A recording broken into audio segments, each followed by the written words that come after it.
Hey, welcome to the Mostly Skateboarding podcast. I'm your host, Templeton Elliott, and I'm joined this week by Jason from Frozen and Carbonite to talk with Jacob Rosenberg and Ted Barrow about the new book, Epicenter.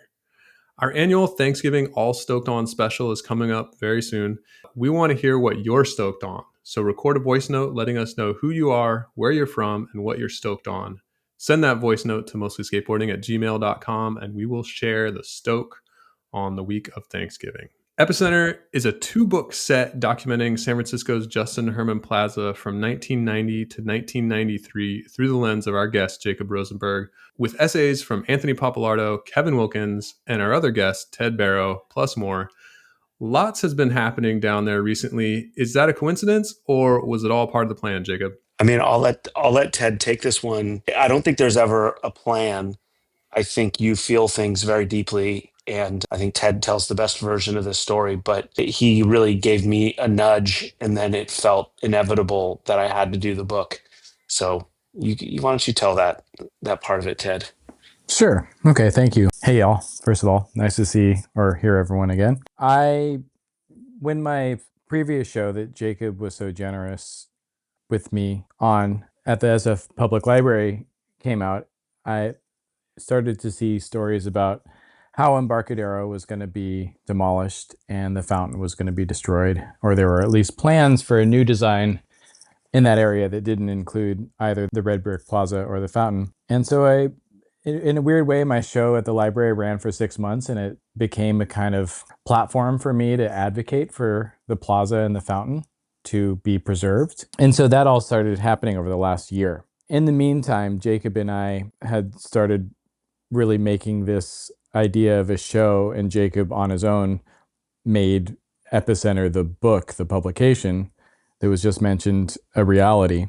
And so for me, yeah, this is a weird fluke coincidence of good timing on the one hand, but really unfortunate series of events and decisions made by SFREC and Parks and the property owners on the other. So this show and publication ended up becoming a lot more poignant than I had hoped they would be. Certainly at the beginning, I would have rather have done a show about Embarcadero with not saying this is the last time you're ever going to see Embarcadero.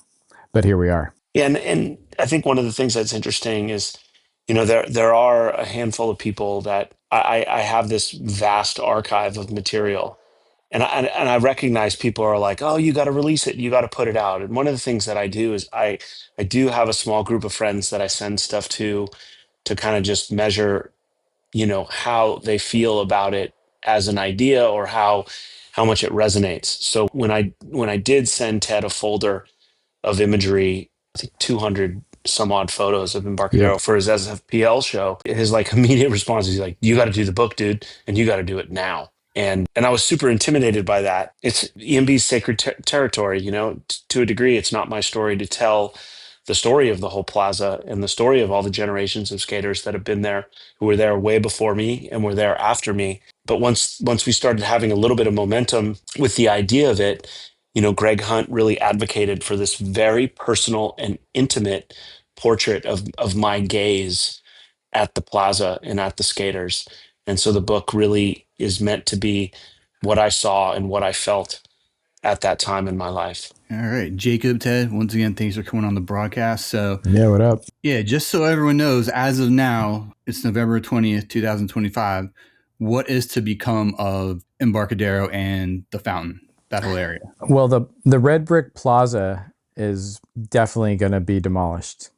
So all of those marks of all the truck marks and all the stuff at the bottom of the little 3 stairs and where the C block used to be, there will be no trace of that history there within probably 18 months. And the fountain is a little bit more in flux.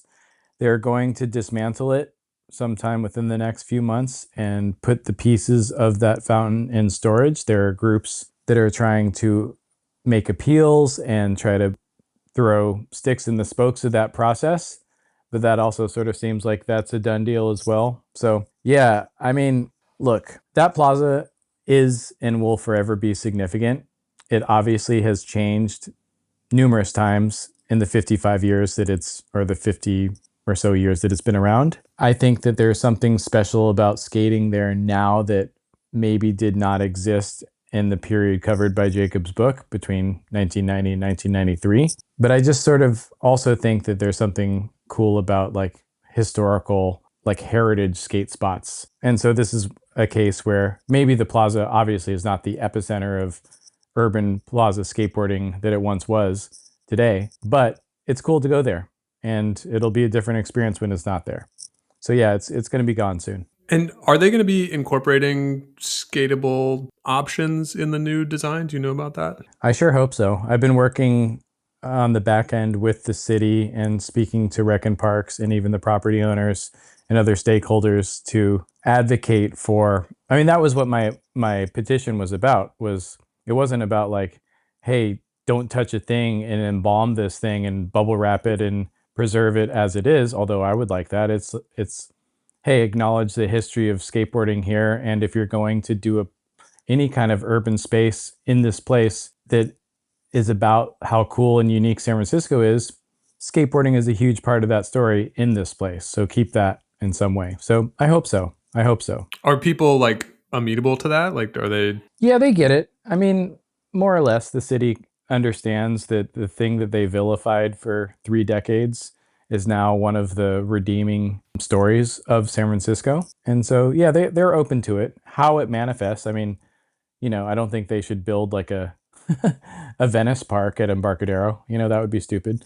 But like it would be cool to have elements of an actual plaza, a place at that part of San Francisco where people can hang out and new generations of skaters can have the same experience that Jacob and my generation and the people that Jacob spent so much time documenting had 30 years ago, All right. In his essay in the book, Anthony, the writer, Papalardo, talked about Embarcadero as a third space. Ted, Jacob, what do you think the state of third spaces in general is in America right now? Jacob, you want to start? Yeah. I mean, I would go to you, Ted. I mean, you live and breathe in public spaces. Okay. Well, I think that weirdly enough, third spaces happen whether they're planned or not, so that's the first thing. I think that skateboarding has found a way to, and skateboarders have found a way to activate those third spaces. Third spaces are things that are like not where you work and not where you live. They're places where you hang out, basically. And I think that skateboarding happens to be the most productive and generative way of occupying any kind of space and hanging out with your friends and connecting with people and connecting with the spaces and surfaces of any city. So yeah, I mean, I don't even know if in 2025 if we are a plaza culture as skateboarders. I think that skateboarders naturally roam and they go to places, and I think one of the reasons why Embarcadero was what it was back then and meant so much was because this was one of the few places where you could actually hang out all day and skate with your friends, and that's important to acknowledge. There were other spots, better spots all around the Embarcadero and the financial district. And let's not forget about all the hills and the avenues and Fort Miley and all those other amazing spots that San Francisco or any city has to offer. The unique thing was that this was a place that acted as an incubator for a certain generation of skateboarders who, thanks to people like Jacob Rosenberg, happened to be very influential. Maybe that third space for most skaters now is a skate park. It may very well be. And that's cool too. And I just think that there's a transient nature to Embarcadero. Even today, it is like in the middle of a transportation hub where, Muni is and other buses are and the ferry building. So ferries are going across. So there's this constant sense of motion and movement. And I think if you just think about skating in San Francisco, like you could hang out at Miley, but you're still walking down, passing the dirt, going across, climbing up, and then you're there. And if you were going to leave, well, then you walk down, then you walk back up, and you go back. And I'm not trying to say that one is better than the other, but I think there's a different dynamic of entering a space that you could exit just as fast as you entered. And Yeah. I think there's also like a really important dynamic about the fact that there was the wave, there was the stairs, there was the back corner. A lot of people that I talk to who have been reaching out now, like, oh, I spent my summers there. I was too afraid of those guys. So we just used to skate in the corner. And I think that's cool, and I think that's important. But like, if you think about it, that was the space that they found where they could connect with people, maybe other people who were getting vibed, and I just think as a unique place, you had places to eat, you had places to transport, you had pretty convenient parking, especially in that era. And then, of course, there was like 10 spots that were skatable within skating distance. I mean, one of the things that I thought was so interesting, this is in the book, in the publication, there's a roundtable interview with Jacob, James Kelch, Mike Carroll, and Rick Ibiceta, and certain people that I consider to be central to that scene were referred to as like the corner kids. They were kids from like Oakland that like hung out on this other like in a corner on the other side of the big three or whatever. And these are well-known skateboarders that like from the outside one would think these were part of that crew. But just one of the really interesting things about this book and like this whole project is realizing that there are all these different feathered shades of like who belonged in this crew and where and all that sort of stuff. And of course, it's totally relevant, and it's also completely irrelevant because we're all skateboarders at the end of the day. But I just thought that was really interesting, those sort of the hierarchy of like the social dynamic in a place like that for just a few years, Obviously, all those things kind of melt away after a while. But yeah, that I think those kind of things of like how skateboarders like one use space, redefine space, like even sort of like designate who goes where in the strange way, and also how easily those boundaries can be permeated too. Yeah, super interesting. I that was the only part of the book that I didn't get to read. There's a lot of interesting writers contributed to this. Jacob, how did you decide on who to include? Like who? I would say it was on one aspect, it was a little bit of a difficult thing because I didn't want to exclude anybody by including people. But the original conceit of the book was just a photo book, and Greg Hunt was pretty hell bent on just making it like a personal diary with no words and just a hardcover. And I was like, I want to interview these guys. I want to hear their voices. I want, and I was also like, I don't want it to be just about me. I want people that I respect to lend their insight into the culture as part of, a literary aspect of this. And I don't want those essays to be available digitally. I want you to only be able to read them in the confines of those pages. And so, Anthony and I have a really long-standing relationship. He is one of those people that I share things with and I talk to, and I bounce stuff off of him. And I think that he just has developed such a wonderful voice writing about culture and understanding the dynamics of culture. Of course, in his essay kind of exemplifies that, where he understands how to compare something so that a broader reader could see EMB in a different context. And then, of course, Ted, I'm one of those people that when he goes on one of his crazy rants and walks down Wilshire, I'm like locked in for 25 fucking minutes. Yes. Listening to the whole thing. So I'm like, I'm pretty sure Ted could unpack the history in the right way, and he would be honored to do it. So he would really make that effort to do that. And then, and Anthony pitched the same thing. He was like, yeah, I kind of think this is like CBGB, because remember, that was just like a cowboy bar, when it just opened a certain way, but then turned into something else. And I was like, well, that's great. And then with Wilkins, I think someone said recently, I don't know if it was you, Ted, but someone was like, he's the Gons of writing for skateboarding. And certainly there's Craig Stesick in the 70s who really captured everybody's creative mind with his writing in Skateboarder magazine. And I think Kevin is that writer, that modern writer for skateboarding after that era and into the 90s and 2000s. And I became quite close with Kevin in the last 6 years. And we shared a lot together in a strange way, because we never really were in the same place at the same time. But I always felt like, yeah, I want Kevin to write something, even though he was like not a street skater who would have shown up at EMB. And I don't even know if he ever went. I don't know if he was ever there when a session was going down, but I knew that he would have something that would resonate for him. And so really quickly it was like, well, I think three people's right. And then of course I say to Greg, hey, this is what I'm thinking. We got Anthony, we got Ted, and we asked Wilkins, and Greg was like, that sounds amazing.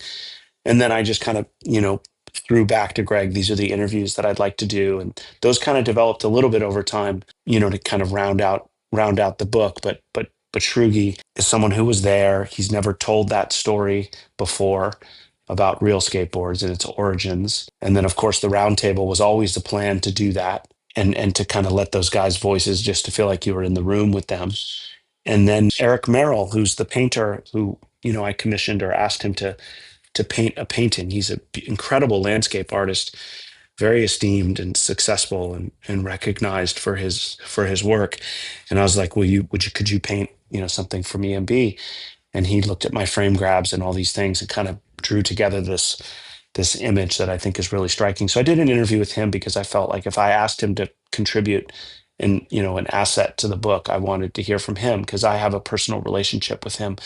So I think in that way, like you hopefully get a snapshot of how I creatively like looked at it, of saying like anyone who's sort of in the book and really showcased, if I have the opportunity to let them speak for themselves, I want that to happen. Because again, I say it almost too much now at this point, but it's like it's not all my story. It's not really my story. It's not my spot. I was just there. Thank God I was there for that period of time that was so special. Yeah, and like when you were there and when you were documenting stuff, like what were you thinking? Were you just like snapping pictures of your friends, or did you think that there was more to it? It grew. Some of one of the first sessions that I photographed there, I have this weird background with working for this French skateboard magazine called No Way, which then became called Anyway. And through a weird turn of events, I sold them some photos for an interview, and then they hired me as like an American correspondent. And I basically just started shooting photos of everything that was in front of me and sending them off to them, and they would publish it because I was basically documenting the birth of this next generation of street skaters. So I'd go to the NSA finals and I'd cover a contest that maybe would only get a couple pages in an American mag, and it got like 5 or 6 pages in this French magazine. So I had a little bit of a reason to be there, or like like a lot of times you can show up with your camera, but like if I show up with my camera and I'm like, hey, can I shoot photos of you? I work for this French magazine, I'll give you a copy of the magazine with your photo. Like the skaters would always be like, yeah, I'm down. And so one of the early sessions that I went with Aaron Curry, who was a friend of mine from Palo Alto, and we shot all these photos together, and he was just ripping. But it was the day of the 8th Street demo, and that's a pretty infamous day at EMB. And Henry is ollie impossible down the 7, and Javante's doing 360 flips off the C block, and there's just a lot of photos from that day that really unpacked it. But it just started in this very innocent way of me wanting to go there. And I think when I experienced how dynamic the scene was, it was like, oh, I knew I wanted to keep going there. But then it wasn't until I started filming Rick Ibaseta for the New Deal video. And then Javante would come with Rick when we were filming, and he was on Planet Earth. And Mike Chernasky, who I'd met many years prior to that, not many, but a couple years prior to that, Mike Chernasky was actively like tracking my progress as a filmer. So like I used to send him raw footage tapes, and it would end up in videos that he was making. I gave him a sponsor me tape of Paul Zuwanich, and he basically put it in the Planet Earth video. So then all of a sudden, you're shooting photos of your friends. Now you're shooting photos of the guys that are good. Now you're filming the guys that are good. Now everything that you're filming is in a video. So it's like right away, like people knew that if they filmed with me or took photos with me, those would end up somewhere. And then I was like constantly trying to leverage these relationships. And I would tell Mikey when I'm done with the session, I'm like, do you want me to edit you a video of this session? I'll bring you a tape next time I see you. And he'd be like, yeah.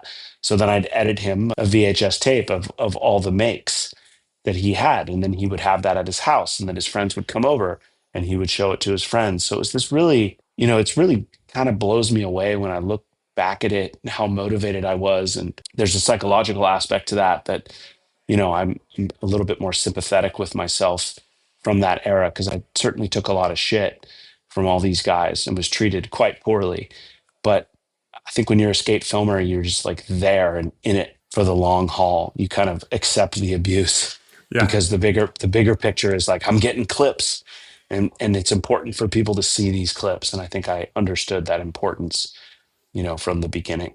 I just want to acknowledge too that generation of like the fact that someone like when Jacob says Mikey, he's talking about Mike Carroll, okay, which is sick. But the fact that like when someone like Mike Carroll, who's part of this generation of skateboarders who are kind of inventing tricks and changing the way that skateboarding looks and is done, like on the daily. The previous generation of skaters, people like Matt Hensley or someone like that, they would have to wait for like a certain, like an older filmer of a certain caliber to film them. And that would maybe be like, you know, when you hear like even Brian Lottie talking about filming a video part, like he has like, you know, a week to do it.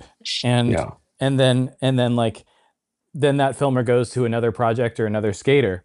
The fact that one of the reasons I think that Embarcadero and that generation of skaters became so prominent is because they had someone like Jacob who would be there and spend, you know, hours when they're there filming them. You know, there's a passage in the show where Jacob, it's just like, how long is it? 20 minutes or so? 23 minutes. 23 minutes. And y'all have to see this. Like, you come out to San Francisco and see this because this is the only time you'll ever see it. And he is just running around filming Mike like warm up on the little three, like doing like, you know, this is 1991, doing big flips down the three, like doing like, you know, whatever, like rifling off tricks down the little three. Then he moves to the big three. But in the meantime, like there's Rick Ibiceta, and Rick Ibiceta is skating the C block, and then he's doing a nose blunt slide on the curb. Then he moves over to Javante, and Javante is talking to someone, and there's like the whole scene is there. Lance Dawes is shooting photos. And I don't think that the previous generation would have spent that much time trying to document everything that was happening at this one spot, and would have had that amount of patience and curiosity and care that Jacob so naturally showed to his subjects, who happened to be, at that time, the most charismatic and influential skateboarders, or soon to be the most charismatic and influential skateboarders in the world. So I think that that's also really important to underscore, is that, you know, it's not simply that you had these amazing skateboarders, but you had a filmer who was willing to be there and try to get everything down. Well, I've talked about this before, but I really subscribe to, you know, will never say that I was like the first young filmer. It's just not fair to say. It's not like a smart thing to say either, because you don't know what's going on in other places. But all the previous filmers, I feel like I will refer to it as the angle of their gaze. And like Stacy is like running the company, looking down at the skaters and not looking down his nose, but he's the adult who's seeing them as marketing this brand and celebrating them. So his videos feel a certain way, like they're selling the skaters in a way. And then Ternasky comes in and he's still an owner. His gaze is like slightly elevated, but not as steep as Stacy's gaze. And then you got Spike, who's now like a little bit more of a peer with these guys. He's kind of the same age, or in many cases, he's a little bit older. But now, if you look at the difference between those three guys, the way they filmed, like what they filmed, you know, like Chris, you know, Ternasky starts to film people doing things socially, and Spike is definitely doing that. And for me, I feel like I had this upward gaze, which means that when I'm looking at the skater, I'm not looking at them as a marketing asset. I'm literally like the biggest skate fan in the world. And I'm like, I get to fucking film Mike Carroll. So if Mike Carroll fucking throws his board at me, or Mike Carroll like kicks me, I'm not like, oh fuck that guy. I'm done. I'm not gonna put up with this. I'm like, no, no, no. I gotta take it, because I have the ability to film him. So I think, you know, the angle of my gaze at that time was looking up at these guys. I think there's some flaws with that, but I do think it then kind of shows that new wave of filmers, the Tim Dowlings, the Socks. You know, Sloshbach is still, in his angle of gaze is more like Mike Ternasky's. You know, he's looking more down on these guys. So I think that for me was a real thing that I've learned, you know, in the last couple of years, of understanding the language and the dynamic of filming these guys. Man, that's really cool and really like relatable from like my experience as a filmer. You know, I just felt so lucky to be there. It's just like, oh, just like I'm witnessing history, you know, even if it's not like a historic trick, like if a trick makes it into a video, that's history, you know, and that's like, amazing. Yeah. Right. Yeah. So yeah. And then I was definitely the low man on the totem pole wherever I went with skateboarding. So Yeah, my gaze was way high upward for sure. When you when you work through the language of a skate filmer through this angle of the gaze, it really helps you catalog the skate videos that are made from my generation and a little bit younger. You know, like you look at a Ty Evans and it's just total reverence for the skater, right? It's like, how do I present them as amazing as possible? And he's like, he sees them so heroically, Right. right? You know, and then Bill loves these kids, you know, and I understand people talk about aesthetics with Bill, but my thing with Bill is like, he loves these kids. He just kind of gets off on the fact that he's promoting these skaters who are kind of outcasts who might not be sponsored by other companies. And if you look at the skaters that he's filmed and pointed his lens at, he's helped the lives of so many people by helping, you know, switch them on and presenting them in a way that gave them a way of being received by the culture. Yeah, I mean, that's cherry, basically. For sure. Exactly. Jacob, in the roundtable interview, they talk about the stress, or they being Rick Abasetta, Mike Carroll, and James Kelch, talk about the stress of skating as the scene grew and more people came down to, you know, watch, not really skate so much. How much did that affect your day to day as you were filming and working on different projects as your career grew as well? Well, it was interesting because that was an epiphany that I had in the process of making the books. I had never had the thought before, like, hey, if I'm Mike Carroll and I'm skating at EMB in 1992, it must suck because it's literally your favorite spot in the world. Literally. Like, you're like, this is the best spot ever. I could do everything. But the moment you try something, everyone sits down and watches you try it. You know, it's hard enough to skate. Now, so then now you got to skate with an audience and you got to skate with a filmer. There's all these clips of Mikey like bailing a trick. There's one hilarious clip that's in the show, and Mike bails a trick because there's like too many kids blocking where the line was going to be. And he goes, yeah, I skate, basically just calling out everyone who's just sitting there watching. And James just like, James stops and just yells at the whole plaza, y'all gotta leave. Y'all gotta leave. And then he grabs my camera and he's like, nah, you're out of here. You can stay. You're out of here. You can stay. But it was like, it was so amazing to kind of capture this thought of going, oh, no wonder why Mikey was such a brat. You know, you take this thing that's so special and sacred, and literally after the questionable video, there's no way he's skating at that plaza without people just gawking the whole time. And, you know, he definitely has a quote in there where he's not asking for any sympathy about that, but he was like, yeah, it was hard. And I'm like, and I just was like, oh my God, that has to be hard.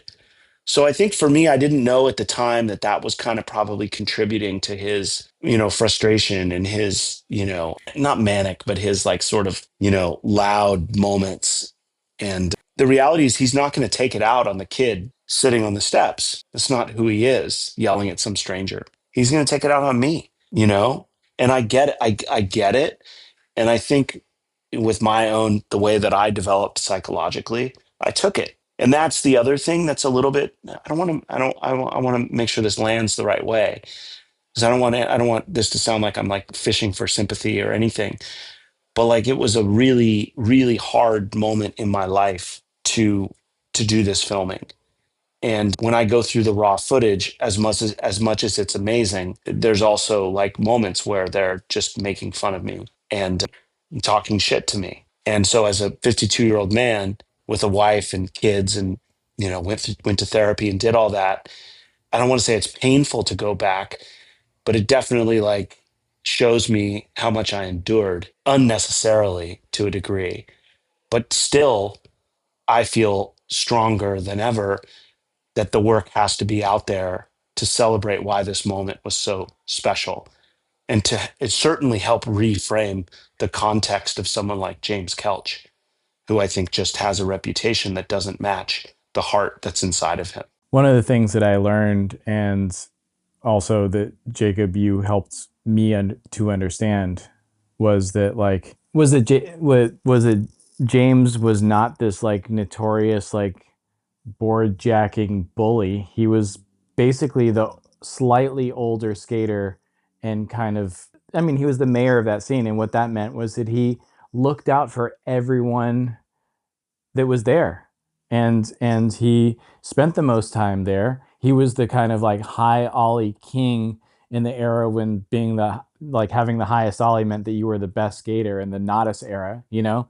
And he had so much skill and so much style. And obviously like a 14-year-old is gonna hang on to every word that the 17-year-old says in that culture. And again, not to like, you know, glaze the round table too hard, but like, god damn, man, like it's one of the really special things about reading that round table part of the book is just to hear the way that even like Rick Ibiseta and Mike Carroll, they kind of fall into line in that family dynamic of like James is the authority on this is still crystallized in this really sweet way, you know? Like I just love that. But I think with respect to what you're saying, Jacob, like we were talking about this before, revisiting old skate history is like revisiting a dysfunctional family. You know, a lot of those Yeah. relationships and ways that you thought about the world when you were 14 that like any adult has probably outgrown. When you get back into skating and you get back into the muck of all of it, it's still there, and you're not quite sure how you feel about this. You know, you can have made decades worth of progress as a human being, but at a certain point you're like, am I still trying to win approval from these people? Like, am I, like, from my perspective, like, am I just a T-dog that like, yeah, shouldn't be talking about this? Yeah. In some respects, yes, but it's also like the story is sometimes more important than those messy emotions and weird responses and fears that you might have. I mean, you know, Mike Carroll and I hated each other at the end of virtual reality. And like his part is a part that is one of the parts I'm most proud of that I've ever made. It's just not about it's not about the dynamic of the relationship. It's about celebrating the skating. I'm nodding my head over here. Well, there's also an art show tacked on to this book. Let's talk about that. It opens on Friday. Yeah, tomorrow. Yeah, tomorrow. So, God, thanks for taking the time to talk to me during what's got to be a very busy time. Tell me about the show. Well, this really came through just Jacob's generosity in sharing some of his archive with me, and I think probably the experience of working together on the show that I had previously curated at the library was encouraging for both of us. And Jacob had enough trust in me to recognize that I'd be able to oversee or do whatever the fuck a curator does. This exhibition, we're doing it with GCS Gallery, or GCS Agency, which is on 201 Jackson. Our homie Victor runs that, and basically it's about 2 blocks from Embarcadero. It's 2 blocks from all of the spots that are shown in the show and in the book, and it's about as close to the heart of this scene as we could possibly get, while at the same time being a great venue. So it's an exhibition of Jacob's mini photos, most of which have never been seen before.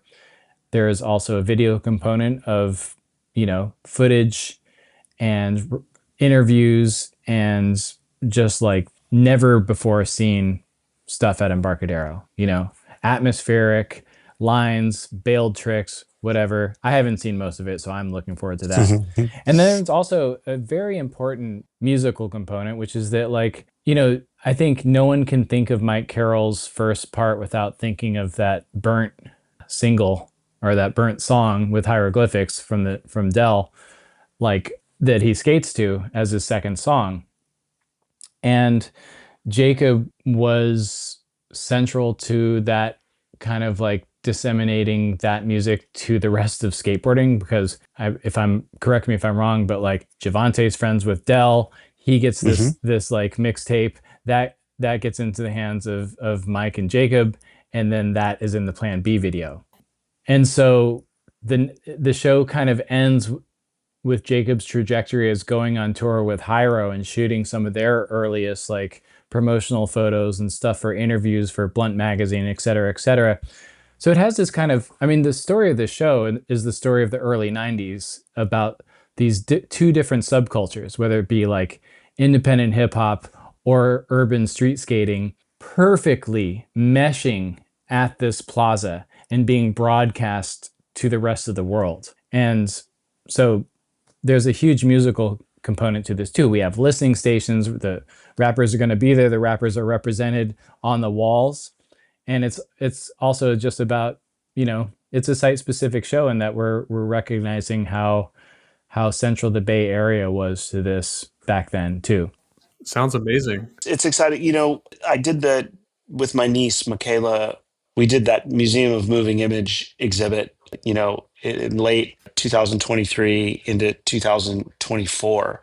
And we got a lot of ephemera there. So that got me very excited. And I was basically making Right Before My Eyes, which was my first book, around that same time. And then when I put together the Right Before My Eyes show at Heavyweight, and I just sort of did that myself, like feeling, working obviously with Tyler from Heavyweight, but I had this gut instinct where there's this photo from my bedroom that kind of is really informative about how I like to overwhelm people with images, but also to have these listening stations and viewing stations, and you have headphones and you can kind of get into the moment. And I think, when we looked at doing this show, it was very obvious that Ted would be a co-curator and really helping.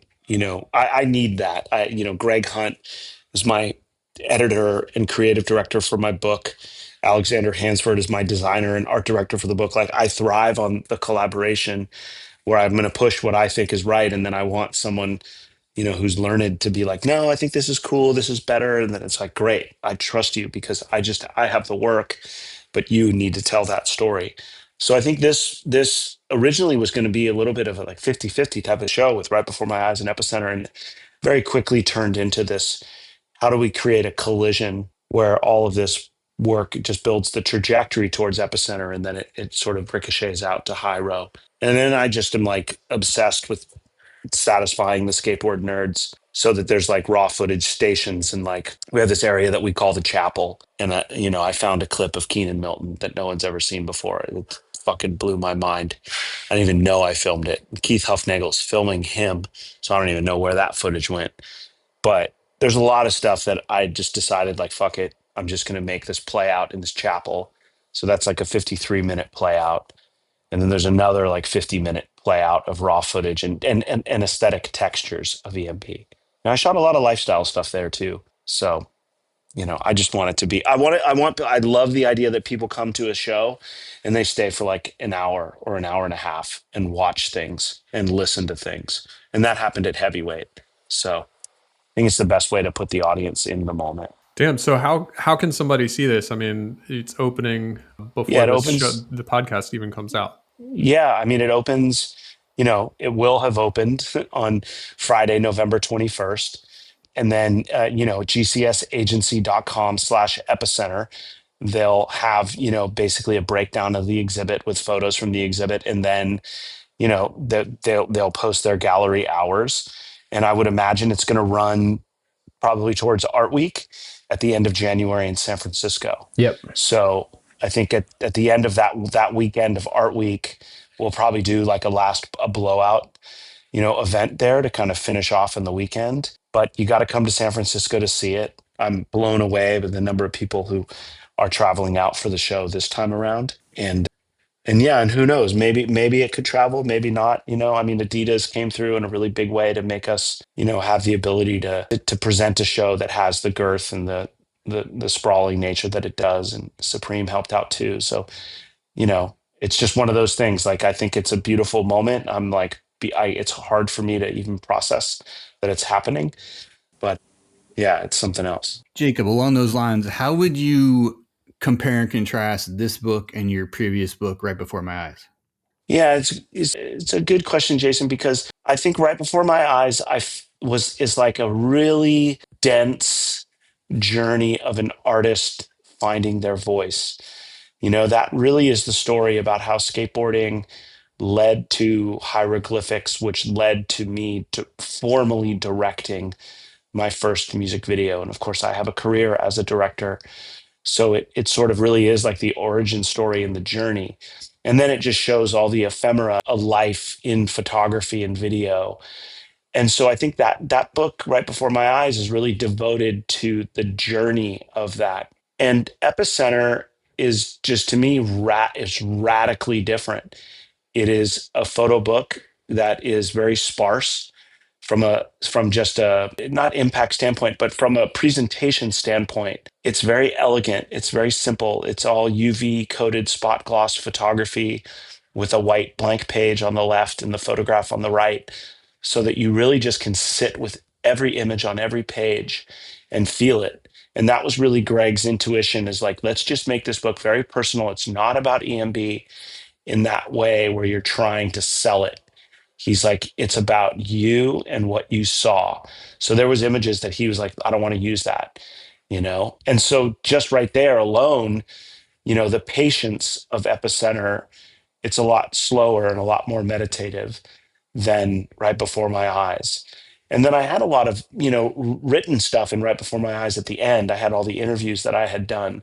But I think the soft cover book that comes with Epicenter really unpacks like an analog way of going about reading and discovering stories and capturing stories and moments that are important to capture. So I think they're two different books. I think in a cool way, you know, you kind of learn when you are a director or a filmmaker, or, you know, you make creative things.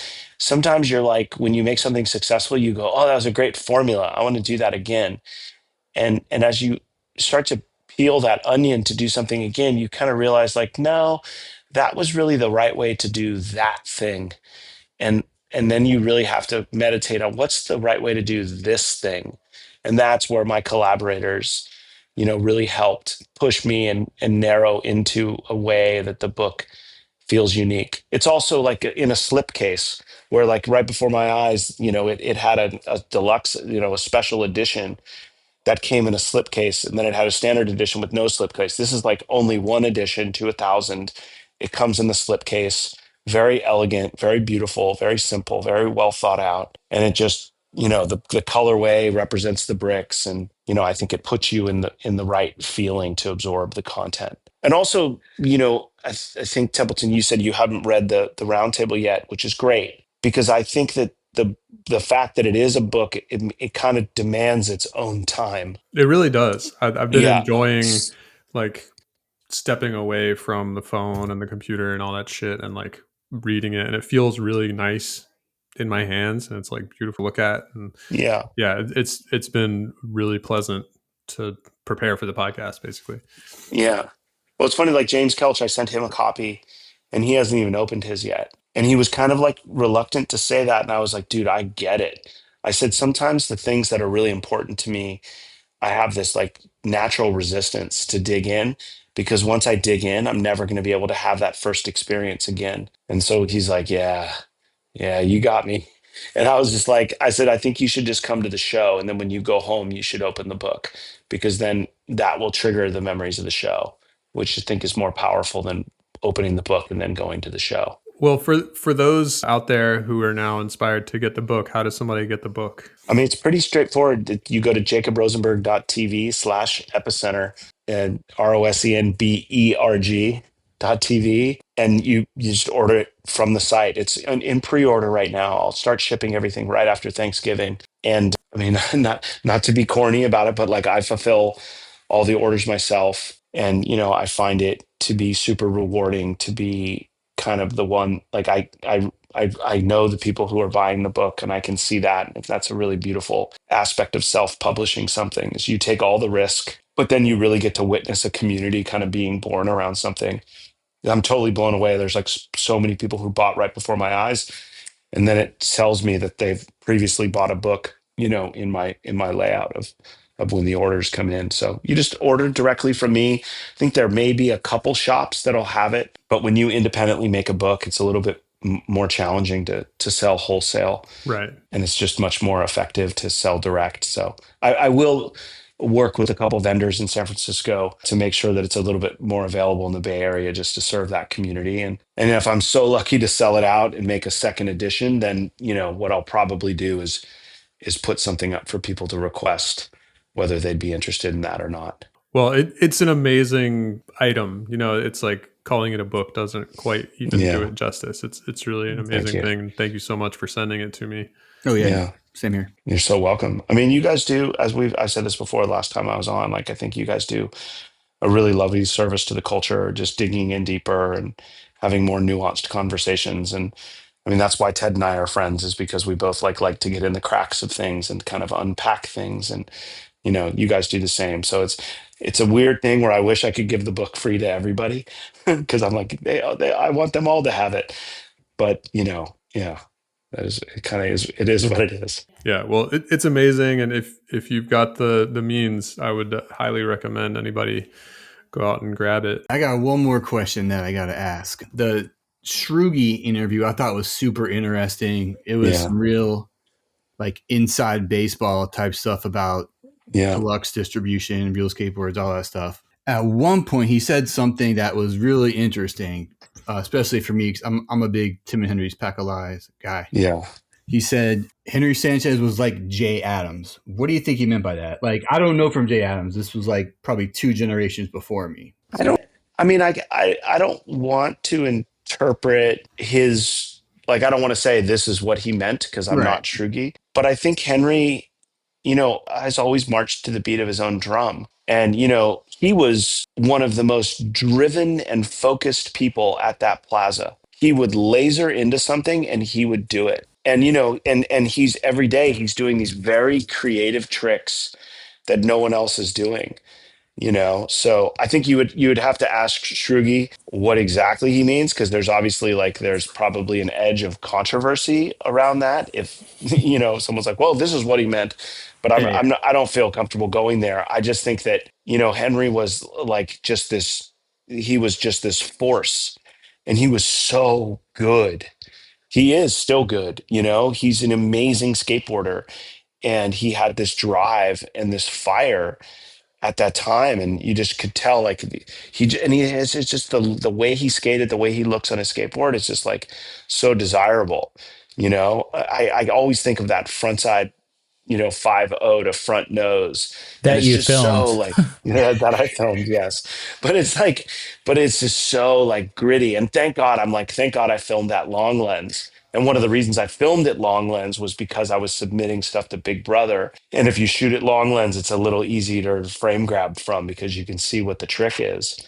But I just watched that trick, and he's skating so fast, and he's just really going for it. And I think he's his own man, and he has that energy. But Shrugi just said a lot of things that he really had never said in an interview before. And I think he was very sensitive and respectful of making sure he wasn't throwing shade in any way, with how things started with him and Real and at Deluxe. But he was also very candid about the fact that he was in his mind, he's like, I'm going to be this big I'm going to own this company. And he's like, but then on the other hand, these guys buy weed from me on Friday. So how seriously do they really take me?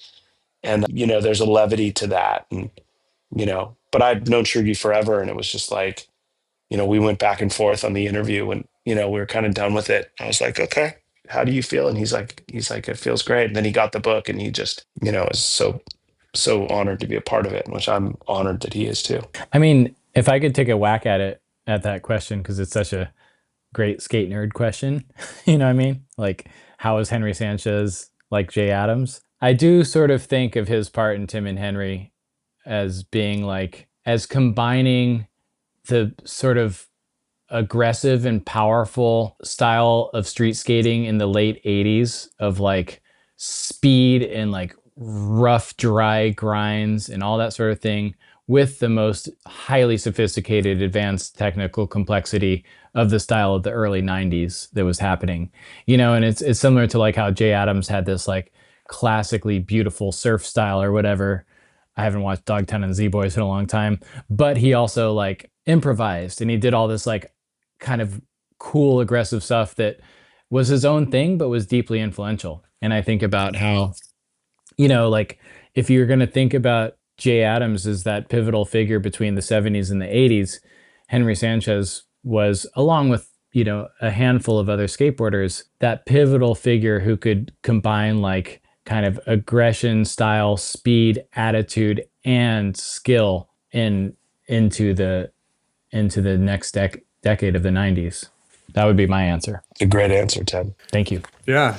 You guys have anything else to say? I mean, this has been an amazing conversation. I mean, what I guess what one thing I would say is like in making these last two books, I think it's really reminded me how important I think it is for photographers and filmers and people who have captured media and stories around skateboarding to find creative ways to tell their stories.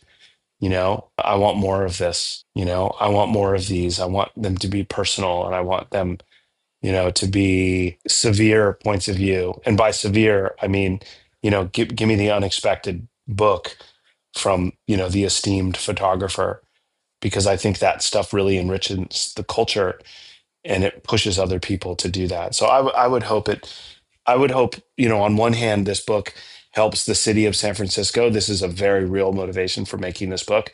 Ensure that the exposure and the conversation around skateboarding at Embarcadero is captured and understood and reinforced as an element that should be associated with whatever comes next in that sacred spot of land.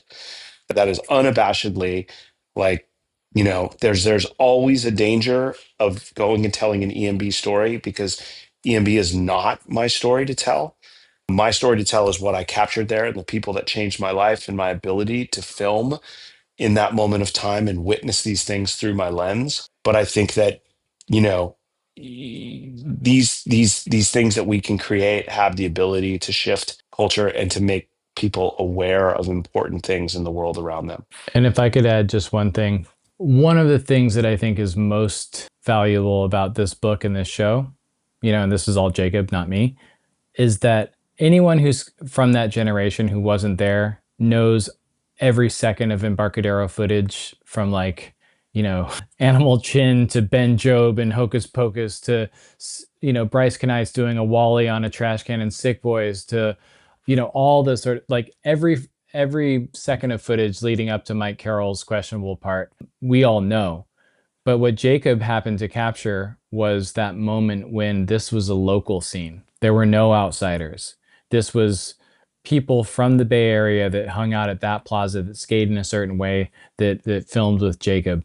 And so what he captures is that scene before it blew up. He captures that scene before people like me saw Mike Carroll's virtual part and went down to Embarcadero to make Mike Carroll feel uncomfortable on a summer afternoon. Yeah, you know what what I a mean? dick. I couldn't help it. I know. Like every skater who could would and did. But Yeah. So I think that the most important, to me, the most interesting thing about this show and this publication is you will not be seeing the iconic photos that you associate with Embarcadero. You're not going to see that photo of Mike Carroll doing the nose manual. You're not going to see like the footage that you expect to see, with the exception of seeing Mike Carroll's questionable part in the most crisp version that you'll ever see it. But you're going to see what it was like to be there before everyone else discovered it. And I think and pillaged it. And I think that that's in some ways the most valuable legacy of that plaza. You're seeing a group of friends who formed a community that changed the way that skateboarding looks ever after. Wow. Excuse me. It's our Ted's words. Yeah. Can we add anything else to that? I don't think so. Thank you. Thank you, Ted. Thank you, Jacob. This has been Thanks, guys. Really fun. Thank you, and Jason. Really Thanks, Templeton. Yes, sir.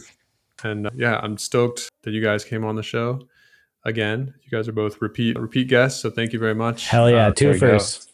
Yeah. Yeah, two first. Me too. Yeah. Stoked. Always stoked to have you guys on. Which brings us to the end of our show, where we talk about what we're stoked on. Jacob Rosenberg, what are you stoked on this week? This week, well, it goes back a couple weeks. I will say that, but I saw some footage of Toby Ryan again. I was reminded of his oval part.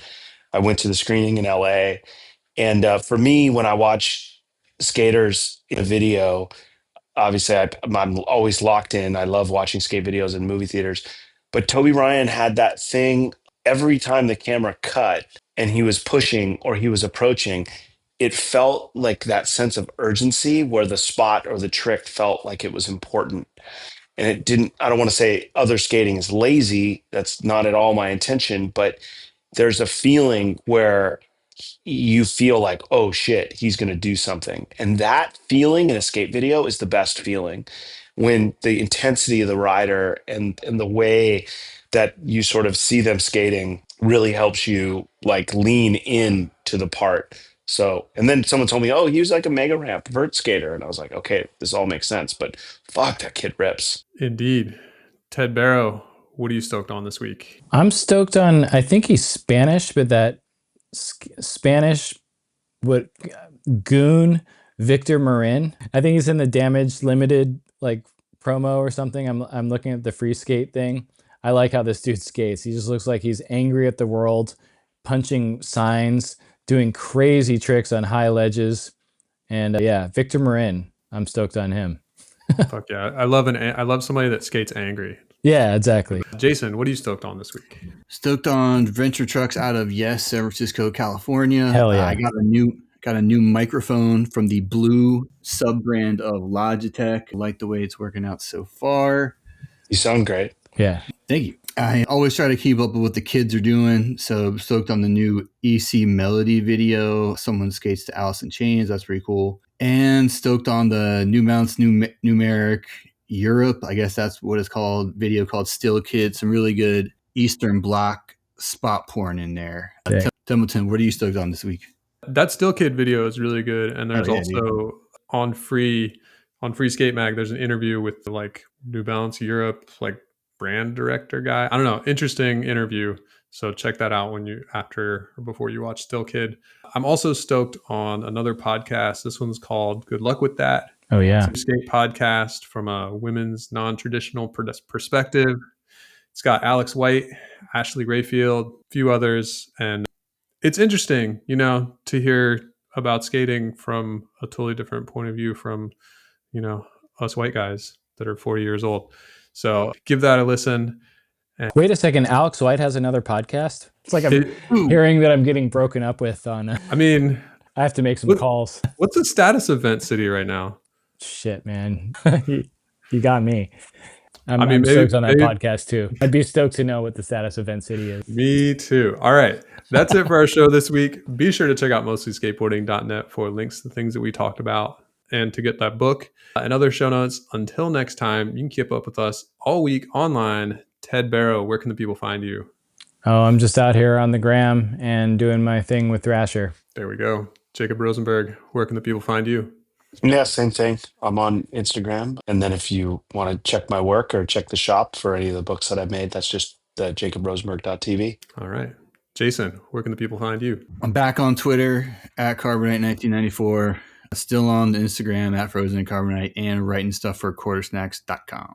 Word. Templeton, where can the people find you? You can find me on Instagram at Mostly Skateboarding, and I guess on Blue Sky at Mostly Skate. And then I'm also posting the show on YouTube, just the audio for now. YouTube at Mostly Skateboarding, I think. Anyway, see you guys in a couple weeks. Later. Mr. Twister, get ya every single time, and I rhyme like I know, so I flow with the gifted tongue and the cryptic brung new phrases into the mazes. Play this 2 times a day with a day, yo, and the daylight come. I plumb forgot what a whack rhyme was, because I buzz like a bee in the ears of my peers, so they know, and I know, we all know that, yo, daylight come, man, me wanna go home. Cool, no tool, no Smith and Wesson, dressing opposite so I can pop a bit of shit on the mic when I get on the mic. Ping, ping, ping, ping, I ricochet a bit on